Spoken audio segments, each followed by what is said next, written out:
जय हिंद दोस्तों, safest AQI कितना कंसिडर किया जाता होगा, एक अनुमान लगाइए। जवाब है 0 से 50 के बीच। बट दिल्ली का AQI 160-170 से लेकर 400-500 के बीच फ्लक्चुएट करता है पूरा साल। साथ ही मैक्सिमम 1000-1100 तक भी देखा जाता है, जो कि एक सेफ जोन से कई गुना दूर है, जिसकी वजह से लोगों को स्किन केयर प्रॉब्लम और लंग कैंसर जैसी बीमारियां हो रही हैं। इसको देखकर आपको लगता होगा कि शायद हमारे देश की गवर्नमेंट इसको सुधारने के लिए, वातावरण को बेहतर बनाने के लिए कोई ना कोई काम जरूर कर रही होगी, पर जी नहीं। आज से कुछ महीने पहले हसदेव जंगल चर्चे में था, तो आज हैदराबाद यूनिवर्सिटी के पास मौजूद कंचागाची बाहुबली लैंड चर्चे में आ गया है। Hyderabad students have been fighting to stop the proposed auction of 400 acres of land in Kancha Bowli by the Telangana government.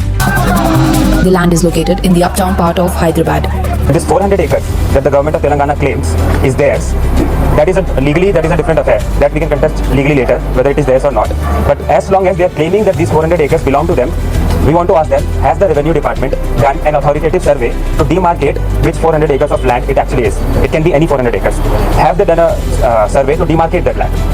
If that survey has not been done, if the revenue department has not done this survey, then how is it that the government has decided to go on, bring more than 50 JCBs inside the university in the middle of the day, continued using those JCBs entire night, racing through the forests? They have reached as far as the departments where students study and spend their entire days. In the past 2 days, there is no Ugadi in HCU, there is no Eid in HCU.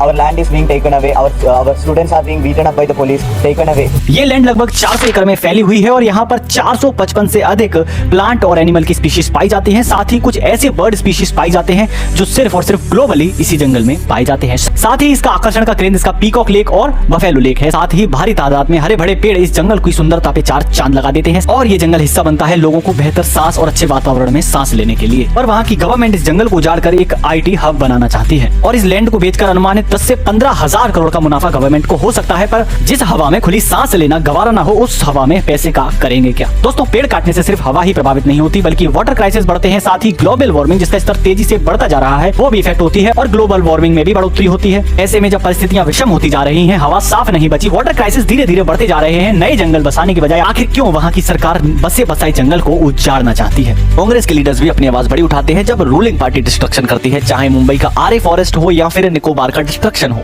पर जब आज कांग्रेस के under ये काम हो रहा है, तब कांग्रेस के लीडर्स की चुप्पी का कारण क्या है?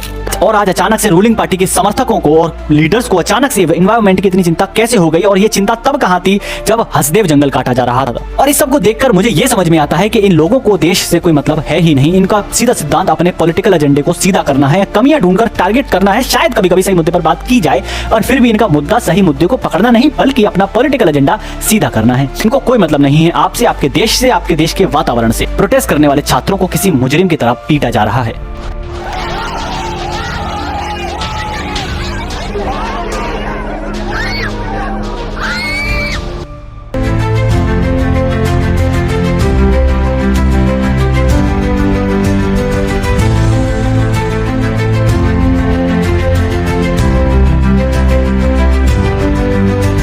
छात्र इस जगह को बचाने के लिए इसलिए लड़ रहे हैं क्योंकि इस जगह की बायोडायवर्सिटी इतनी अच्छी है, ये जगह रहने के लिए इतनी ज्यादा सेल्फ सस्टेनेबल है कि यहाँ पर जानवरों के रहने और लंबे समय तक जिंदा रहने के लिए एक बहुत ही अच्छा इकोसिस्टम बना हुआ है। आप इलेक्शन के दौरान राहुल गांधी का ये बयान सुनिए पहले। जब भी तेलंगाना को राहुल गांधी की जरूरत होगी, मैं आपका सिपाही दिल्ली में बैठा हूँ, मैं 1 मिनट में हाजिर हो जाऊंगा। तेलंगाना के CM का कहना है कि हम यहाँ के किसी भी आकर्षण के केंद्र को नहीं छुएंगे, साथ ही उन्हें और ज्यादा कंजर्व करेंगे। साथ ही हम पीकॉक लेक और बफेलो लेक जैसी चीजों को डिमोलिश नहीं करेंगे, उनको जैसा का तैसा बना रहने देंगे और साथ ही उन जगहों को एक्स्ट्रा प्रोटेक्शन भी दी जाएगी।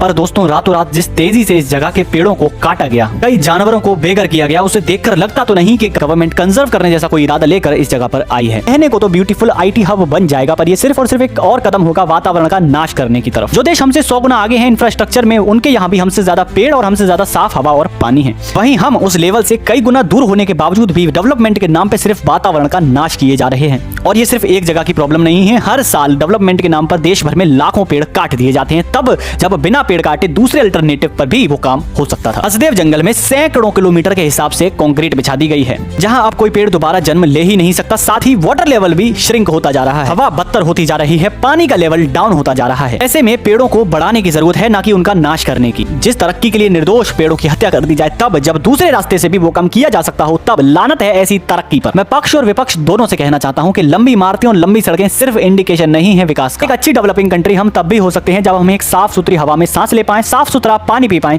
सुरक्षित महसूस कर पाएं, समय पर लोग न्याय पा सकें, अपने हिस्से की शिक्षा पा सकें। ऐसे और अन्य कई मुद्दों को प्राथमिकता देकर भी हम एक अच्छा डेवलपिंग देश बन सकते हैं। टेक्नोलॉजी और इंफ्रास्ट्रक्चर तो बाद की बात है, अगर इस देश के लोगों को साफ सुथरी हवा में सांस लेने को मिल जाए, साफ सुथरा पानी पीने को मिल जाए, बेहतर सुरक्षा और न्याय मिलने लगे, तब भी ये एक बड़ा अचीवमेंट होगा किसी भी पॉलिटिशियंस के लिए अब तक जिन्होंने राज किया है। दोस्तों, तेलंगाना के इस जंगल को बचाने की लड़ाई में मैं उन छात्रों की ओर से हूं जो इस जंगल को बचाना चाहते हैं। आप किसकी तरफ से हैं? आप कमेंट जरूर करना। आप किस मुद्दे पर मेरा नया वीडियो देखना चाहते हैं? कमेंट जरूर करना। मैं मिलता हूं आपसे अगले वीडियो में, तब तक के लिए जय हिंद, जय भारत।